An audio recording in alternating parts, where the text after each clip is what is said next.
All right, so the Sennheiser HDB 630 came out recently and got a ton of hype and praise and attention, deservedly so, and that's in part because it sounds good, but also because they gave you parametric EQ in the app. And that is something that all manufacturers making wireless active headphones need to do. I strongly suggest if any manufacturers are watching this, please do that. But here's the thing, the HDB 630 is also $500. That is not a very accessible price tag, especially if you consider that the whole point of being able to do EQ is to get better sound quality without having to spend a ton of money. So what if I was to tell you that you could get a noise canceling over your headphone with parametric EQ for under $100? I'm talking, of course, about the Moondrop Edge with its new firmware update. And despite the fact that I really did not like this headphone, it needs to be praised for implementing this feature. So let's get into it. All right, so basically this is just a quick update to the Moondrop Edge, and the gist of this is that the Edge is good now because it has parametric EQ available in it. So in a way, it's kind of like a budget HDB 630, despite its mediocre performance and the other quirks related to this headphone, like this. Power on. Connected.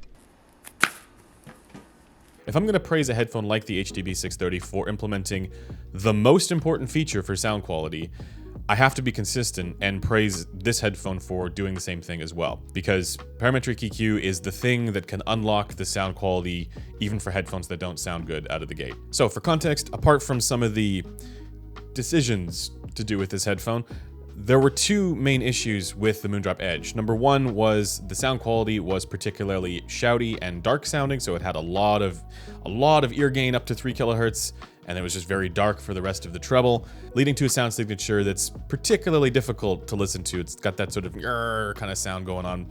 Wasn't for me. The second problem is that the response is highly variable. So you get a very wide range of potential performance depending on the size of your head, the shape of your ear, how this headphone sits on your head, all of those sorts of things. It can go from being mostly okay, just a little bit dark, to absolutely horrible.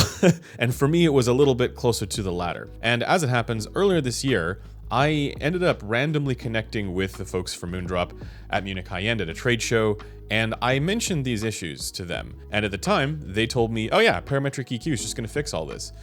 And they did that. And it does. So it's good now. Now, with that said, there are a couple of quirks to consider with this parametric EQ. So first of all, with the Moondrop Edge, you get a number of default sound signature profiles just with their app. So I think you have like a neutral balance kind of preset that they have, and then you have a bass boosted one and a couple of others. When you are using the neutral balanced preset, that's not the default sound signature that you would be adjusting from. You would be instead adjusting from a slightly different sound signature, right? So their presets already have EQ applied. You are going to be making adjustments from something else. So I'll show you guys the differences here. So here's an indication of the potential range of performance you get with the balanced profile. And here it is with that profile turned off, and when you're given the baseline for what you were going to EQ if you want to get into the parametric EQ function for the app. This is with ANC on. And so you'll notice that there's some other differences throughout. So these are the kinds of things that if you want to be making adjustments, you're going to be wanting to adjust from.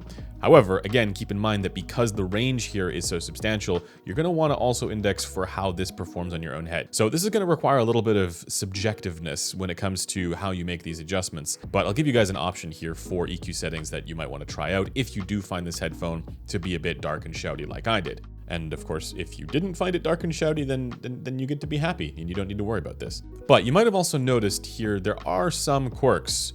So you have a very limited range with how much you can actually boost certain frequencies.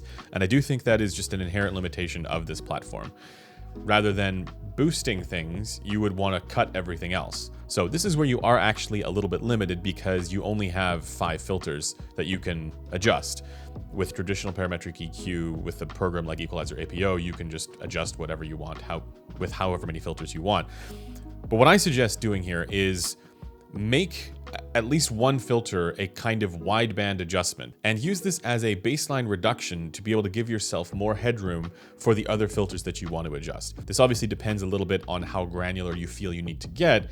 You could also double up your filters if you want more boost. But I think it's helpful to know that you do actually have more headroom here than what it seems like it looks like if you use one of these filters to bring everything else down, or two of these filters depending on what exactly it is that you're trying to adjust. So with that explanation out of the way, here's the EQ profile that I ended up going for with this headphone.